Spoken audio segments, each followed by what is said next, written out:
Hello friends, welcome to future coaching. देखिए, जो हम लोग की सीरीज़ चल रही है असिस्टमेंट फॉर लर्निंग यानी अधिगम के लिए आकलन, तो उसका नेक्स्ट पार्ट आज मैं अपलोड करने जा रहा हूँ। देखिए, क्वेश्चन जो मैंने आज उठाया है, पहली बात तो ये क्वेश्चन बहुत ही लॉन्ग है, ठीक है, और बहुत ही इंपॉर्टेंट क्वेश्चन है, तो आपको बिल्कुल ध्यान से देखना है। और जो मैंने पहले लेक्चर्स लिए हैं उसका लिंक आपको डिस्क्रिप्शन में मिल जाएगा। देखिए, क्वेश्चन ये इंपॉर्टेंट है बहुत ज़्यादा। ये मैं आपको साफ साफ बता रहा हूँ कि ये एक पार्ट में जो है, अगर मैं बनाऊँगा तो वीडियो बहुत लंबी हो जाएगी। तो एक पार्ट में तो ये मिलेगा नहीं आपको, दो पार्ट में मैं आपको ये जो है क्वेश्चन सॉल्व करके दूंगा। तो ध्यान से देखिएगा। क्वेश्चन हमारा क्या है। क्वेश्चन देखिए, 17 में भी आया, 18 में भी आया, 19 में भी आया, 20 में भी आया था। तो 21 में, 22 में आने के, 21 में आने के चांसेस हैं, ठीक है, आगे भी आने के चांसेस बहुत ज़्यादा हैं। तो क्वेश्चन क्या है, परीक्षण की वैधता से आप क्या समझते हैं, या परीक्षण वैधता के प्रकार विस्तारपूर्वक बताइए, ऐसे आ सकता है क्वेश्चन। या क्वेश्चन क्या आ सकता है, वैधता क्या है, वैधता के विभिन्न प्रकार के नाम लिखिए, या विश्वसनीयता और वैधता के बीच में अंतर बताइए, ठीक है। अब एक चीज़ समझिए, वैधता मतलब क्या है, वैलिडिटी। अब आप फ़ोन में अपने रिचार्ज कराते होंगे तो लिख के आता होगा वैलिडिटी 28 दिन, 30 दिन या महीने भर, मतलब कितने दिन वो रिचार्ज आप चला सकते हो। तो इनका मतलब भी यही है कि जो आपका क्वेश्चन पेपर है, ठीक है, जो परीक्षण ले रहे हैं आप, किसी बच्चे का क्वेश्चन पेपर बना रहे हैं या उसका परीक्षा ले रहे हैं, तो वो जो पेपर आपने बनाया, सेटअप किया है, उसकी वैलिडिटी कितने दिन तक है, वो आगे कितने, मतलब ये ऐसा तो है नहीं। अब आप सोचिए कि हम लोगों ने, मान लीजिए कोई बच्चा है, अभी हमने उसके लिए पेपर बना दिया, 2021 में पेपर बना दिया उसके लिए किसी बुक से देख के। अब क्या 2050 में जाके क्या वही क्वेश्चन पेपर बच्चों के लिए चलेगा, उसी क्लास के बच्चे के लिए। मान लीजिए फिफ्थ क्लास के लिए आपने एक पेपर सेटअप किया है 2021 में, क्या वही पेपर जो है फिफ्थ क्लास के लिए 2050 में चलेगा। कई चीज़ें चेंज हो चुकी होंगी, कई चीज़ें नई डिस्कवर हो चुकी होंगी, कई और सिलेबस ऐड हो गया होगा, तो नहीं चल सकता। तो ऐसे ही, तो वैलिडिटी ऑफ टेस्ट हम लोग कैसे, मतलब कैसे कहेंगे कि हाँ ये जो है, ये वैलिडिटी इतनी होनी चाहिए। अब इसमें कई सारे उनके नाम आएंगे, विशेषज्ञों के नाम आएंगे, स्पेशलिस्ट के, ठीक है। चलिए देखिए, हम लोग देखते हैं। वैलिडिटी ऑफ टेस्ट यानी परीक्षण की वैधता, छात्रों की उपलब्धि एवं योग्यता के मापन, शैक्षिक व्यवसायिक निर्देशन, व्यक्तियों के चयन अथवा छात्रों की भावी सफलता के विषय में अनुमान लगाने के लिए उपयुक्त परीक्षण की आवश्यकता होती है। मतलब क्या है कि छात्रों ने जो योग्यता ली है, मान लीजिए कोई बीएससी करा हुआ है या आप बीएड कर रहे हैं, तो उसको कैसे नापेंगे, ठीक है, क्या उनके निर्देश हैं, किसी व्यक्ति को कैसे चुनेंगे, छात्रों ने जो सफलता प्राप्त करी उसको कैसे अनुमान लगाएंगे कि हम लोगों ने कि ये बच्चा इस लायक है या नहीं है, उसके लिए परीक्षण की ज़रूरत है। भैया टेस्ट लेंगे तभी तो पता चलेगा बच्चे ने कुछ पढ़ा है। आपने किसी बच्चे को मैथ पढ़ाई, उसको कुछ नहीं आता, आपने टेस्ट लिया, 0 में से 0 नंबर आ रहे हैं, तो इसका मतलब क्या है कि आपने ठीक से नहीं, मतलब जो आपने ठीक से नहीं पढ़ाया या बच्चे ने ठीक से नहीं पढ़ा। तो परीक्षण जरूरी है। परीक्षण हमें बताता है कि बच्चों को कितना आता है, ठीक है ना। तो परीक्षण का चयन करते समय ये देखना क्या जरूरी है कि वो वैध है, वैलिड है या नहीं है। अब मान लीजिए कोई आपने पढ़ाया मैथ का है, आप टेस्ट साइंस का ले रहे हो, तो ये थोड़ी ना है तो वो वैलिड नहीं है, बिल्कुल वैलिड नहीं है। तो यही चीज़ देखनी है कि वो परीक्षण वैध है नहीं है। परीक्षण की वैधता का अर्थ इस बात से है कि वह कितनी अच्छी तरह से उस गुण या योग्यता को मापन करता है जिसके लिए उसकी रचना की गई है। अब यही पॉइंट इंपॉर्टेंट है कि हमने क्या कहा कि हमें वह देखना है कि कितनी अच्छी तरह से उस गुण या योग्यता का मापन करता है, ठीक है, जिसके लिए रची गई है। अब आप खुद सोचिए, अगर आप किसी की विज्ञान के बारे में जानना चाह रहे हैं या किसी के जनरल नॉलेज के बारे में जानना चाह रहे हैं कि इसकी जनरल नॉलेज कितनी है, तो क्या आप उसमें मैथ के क्वेश्चन डालेंगे? नहीं, आप जनरल नॉलेज के क्वेश्चन डालेंगे कि किसी देश की कैपिटल क्या है, किसी देश की करेंसी क्या है, कोई कहते हैं कि वहाँ कहाँ पहाड़ी इलाके कहाँ पे पाए जाते हैं, और कहते हैं प्लेन्स कहाँ पे पाए जाते हैं, ऐसे क्वेश्चन डालेंगे कि जो जनरल नॉलेज के हिसाब से हों, ठीक है। तो ये सब चीज़ें देखनी है। अब आप उसमें क्वेश्चन डालेंगे मैथ के हिसाब से तो थोड़ी ना चलेगा, तो वो वैलिड ही नहीं है।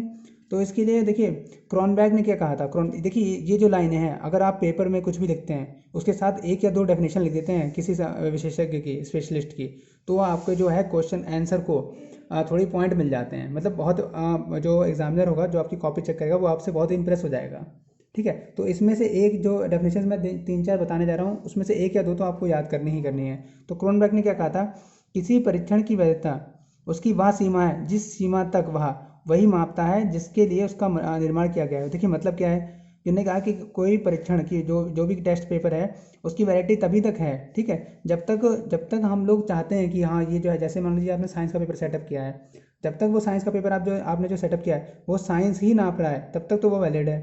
अगर वही साइंस का पेपर सेटअप किया है आपने और उसमें साइंस की जगह मैथ आ रही है या हिंदी आ रही है, इंग्लिश आ रही है, तो वो आप वैलिड नहीं रह गया, ठीक है। तो उसकी सीमा वहीं वहीं तक है जब तक वह वही मापता है जिसके लिए उसका निर्माण किया गया है, ठीक है। मान लीजिए आपने साइंस का पेपर दिया, साइंस का पेपर सेटअप किया, आपने दिया साइंस वाले बच्चों को, ठीक है, वो कर रहे हैं, उनके अच्छे नंबर आ रहे हैं, तो वो तो वैलिड है। और वही हिंदी का एग्जाम है, आपने वही साइंस का पेपर, भले वो कितना अच्छा बनाया हो, कितना अच्छा सेटअप किया हो, वही साइंस का पेपर आपने हिंदी वाले बच्चों को दे दिया कि लीजिए हिंदी का पेपर, इसमें हिंदी सॉल्व करिए, तो वो तो वैलिड नहीं रह गया। तो वही है उसका, जिसके लिए उसका निर्माण किया गया वही देखना है। तो क्रोनबैक ने यही कहा था, ठीक है। ब्राउन ने क्या कहा था, वैधता की परीक्षण सत्य प्रसरण के उस अनुपात के रूप में की जा सकती है जो परीक्षण के उद्देश्य के प्रसंग में हो, मतलब जो परीक्षण का उद्देश्य हो उसी को नापे वो। यही बात है ब्राउन ने कही थी। Validity is definite as proportion of true variance that is relevant to the purpose of testing. Purpose of testing देखना है हमें, ठीक है ना। आगे देखिए, मैं थोड़ा जल्दी जल्दी पढ़ा रहा हूँ क्योंकि क्वेश्चन बहुत बड़ा है। आगे देखिए, ठीक है। अब देखिए, वैधता के निर्धारण के लिए किसी कसौटी का होना अत्यंत आवश्यक है, ठीक है। ये गुलिस्कन ने क्या कहा था, गुलिस्कन ने कहा था किसी कसौटी के साथ परीक्षण का सहसंबंध उसकी वैधता है। मतलब जो भी चीज़ है, कसौटी मतलब क्या चीज़, आखिर हम लोग जैसे कोई सब्जेक्ट क्या है उसके साथ जो उसका कोरिलेशन है, ठीक है ना, वही उसकी वैधता है। जब तक उसके साथ रिलेशन रहेगा तब तक वो वैध रहेगा। जैसे ही उससे रिलेशन टूटा, सब्जेक्ट से रिलेशन टूटा, वैधता टूट गई, ठीक है। अब देखिए फ्रीमैन ने क्या कहा था, फ्रीमैन ने क्या कहा था, वैधता का सूचांक उस मात्रा को व्यक्त करता है जिस मात्रा तक परीक्षण उस तथ्य को मापता है जिसके मापन के लिए वह बनाया गया है। देखिए सबने सेम बातें कही हैं, बस लाइनें अलग हैं, जबकि उसकी तुलना किसी स्वीकृत कसौटी से की जाती है, ठीक है। तो सबने वही कहा है, आपको इनमें से एक या दो डेफिनेशन तो लर्न करनी ही करनी है जिससे आपके पॉइंट अच्छे बने, ठीक है। अब देखिए आगे क्या है, इस प्रकार जितनी भी परिभाषा हैं उससे परीक्षण केवल, उसमें यही स्पष्ट होता है कि परीक्षण केवल उन्हीं परिस्थिति में वैध होता है जिसमें उसका मानकीकरण किया गया, ठीक है। वह केवल उसी जनसंख्या के लिए उपयुक्त होता है जिसके लिए बनाई गई है, उसी जनसंख्या के लिए उपयुक्त है, उसके अलावा किसी के लिए उपयुक्त नहीं है। जिसके प्रदर्शित सैंपल पर उसका मानकीकरण किया गया है। दूसरी महत्वपूर्ण बात क्या है, परीक्षण तभी वैध होगा जब वह विश्वसनीय होगा। देखो विश्वसनीय का मतलब क्या होता है कि मतलब जैसे जिस चीज़ पे आप ध्यान दे सकें, मतलब आप जिस चीज़ पे यकीन कर सकें कि हाँ ये सही है। उसके लिए मान लीजिए आपने पेपर सेटअप किया है, अगर दो पेपर हैं आपके सामने, एक पेपर जो है 10th वाले बच्चों तक के लिए है, ठीक है, 10th वाले, या एक पेपर जो है जो इसको अटेंड किया है सिर्फ 10 साल के बच्चों ने, एक पेपर जो है जिसे 20 साल के बच्चे भी अटेम्प्ट कर सकते हैं, तो कर चुके हैं। तो आप किस पे ज़्यादा यकीन करेंगे कि 10 साल वाले बच्चों पे यकीन करेंगे या 20 साल वाले बच्चों पे यकीन करेंगे? जाहिर सी बात है 20 साल वाले बच्चों पे यकीन करेंगे, तो वो ज़्यादा विश्वसनीय हो गया। तो विश्वसनीय भी होना चाहिए पेपर, मतलब उस पर टेस्ट वगैरह सैंपल वगैरह हो चुके हों, ठीक है।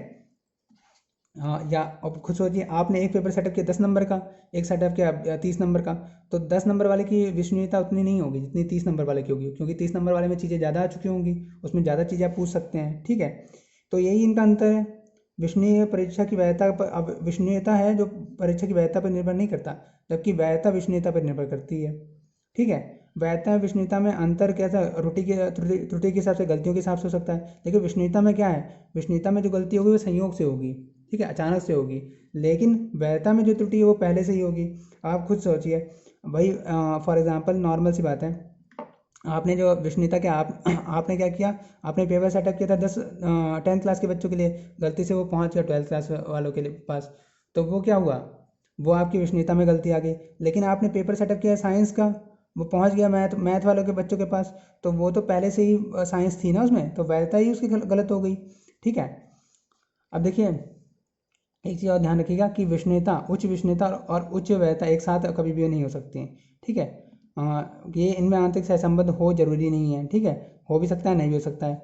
देखिए क्या लिखा है, उच्च विश्वसनीयता के लिए यह आवश्यक है कि परीक्षण के पदों में आंतरिक सहसंबंध हो, जबकि उच्च वैधता के लिए आवश्यक है कि परीक्षण के पदों में आंतरिक सहसंबंध कम हो, ठीक है। मतलब जैसे कोई पेपर है, अगर विश्वसनीयता चाहिए आपको, तो वो एक क्वेश्चन दूसरे क्वेश्चन से रिलेशन में होना चाहिए, मतलब कुछ ना कुछ इनमें जो है रिलेशन होना चाहिए। लेकिन अगर उसके वैधता देखो कि वैलिड कितना है पेपर, तो अगर सारे क्वेश्चन एक जैसे दे देंगे, मान लीजिए एक में आपने पूछा सोलर सिस्टम क्या है, दूसरे में आपने पूछा कि सोलर सिस्टम मतलब सौरमंडल क्या है पहले क्वेश्चन में, दूसरे क्वेश्चन में पूछा कि सौरमंडल कितने गए हैं, तीसरे क्वेश्चन में क्वेश्चन पूछा कि सौरमंडल जो है उसमें कितने ग्रह हैं और क्या कहते हैं पृथ्वी का कौन से नंबर पे आता है, तो ये सारे क्वेश्चन एक जैसे हो गए, सब एक दूसरे से जुड़े हुए हो गए, तो ये तो होगी विश्वसनीयता। अगर और लेकिन वैलिडिटी ऐसे नहीं है, अब वो टेस्ट इतना वैलिड नहीं रहा क्योंकि उसमें सारे वैलिडता उसकी अच्छी नहीं रही, क्योंकि उसमें सारे क्वेश्चन एक दूसरे से संबंधित हो गए हैं, ठीक है ना। तो ये सब चीज़ आपको ध्यान रखनी है। आगे क्या है उच्च विश्वसनीयता गुणांक के लिए आवश्यक है, ठीक है, जबकि उच्च वैधता गुणांक के लिए परीक्षण के पदों की कठिनाई के संदर्भ में समान होनी चाहिए, ठीक है। उच्च विश्वसनीयता में क्या होना चाहिए, कठिनाई का स्तर कैसा समान होना चाहिए, मतलब जो एक प्रश्न जितना कठिन है दूसरा भी उतना कठिन होना चाहिए। लेकिन वैधता अगर तुम आपको देखनी है तो आप जैसे क्वेश्चन पेपर कैसा बनाते हैं, कोई जो क्वेश्चन पेपर बनाते हैं कोई होते हैं लॉन्ग आंसर टाइप के, कोई होते हैं शॉर्ट आंसर टाइप के, तो उसमें पेपर जो नंबर हैं अंतर है, कठिनाई का अंतर अलग अलग होना चाहिए, ठीक है। विश्वसनीयता कैसी होती है, सेल्फ रिलेटेड, ठीक है। और वैधता कैसी होगी, एक्सटर्नल कोरिलेशन, ठीक है। तो आज हम लोग इस क्वेश्चन को यहीं तक रखते हैं। अगले वीडियो में हम लोग आपको पढ़ाएंगे टाइप्स ऑफ वैलिडिटी, यानी वैधता के प्रकार कितने हैं। अगर आपको वीडियो पसंद आई हो तो अगला लेक्चर जरूर देखिएगा। Thank you and have a nice day.